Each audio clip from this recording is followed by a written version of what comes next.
Salam, 2025-ci ilin Time kitabından bir suala daha baxırıq. Find out the right variant for the sentence given below. Aşağıda verilmiş cümlə üçün düzgün variant seçin. Usually the workload of doctors is much greater than. Adətən həkimlərin iş yükü daha çoxdur.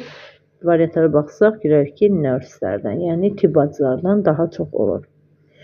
Deməli, doktor sözü cəmdədir. Cəmdə olduğu üçün siz nurse də cəmdə götürməlisiniz. Workload isə təkdə olduğu üçün onunla birlikdə təklik götürməlisiniz. Onu əvəz edici söz kimi. Yəni bilirik ki, zən varsa cümlədə 2 dəfə təkrarlamamaq üçün onun yerinə zət verə bilərik. Və yaxud da workload yerinə workloads olsaydı those verərdik. Those of nurses olardı. Yəni tibb bacılarının işindən daha çox. Workload sözünü bir daha təkrar etmirik. Ona görə D bəndi səhvdir, I bəndi səhvdir. A və C arasında qala bilərsiniz. Yəni də qeyd etdiyim kimi workload sözü təkdə deyə A bəndi də səhvdir.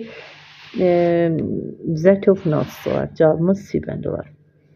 Bu qədər. Sualınız olarsa şərhlərdə görüşərik. Online dərslərimiz üçün də müraciət edə bilərsiniz. Kanalımda WhatsApp nömrəmizdə qeyd olunub. Əgər suallarınız olarsa şərhlərdə yazarsınız. Kanalımızı like edib abunə olmağı unutmayın. Hələlik.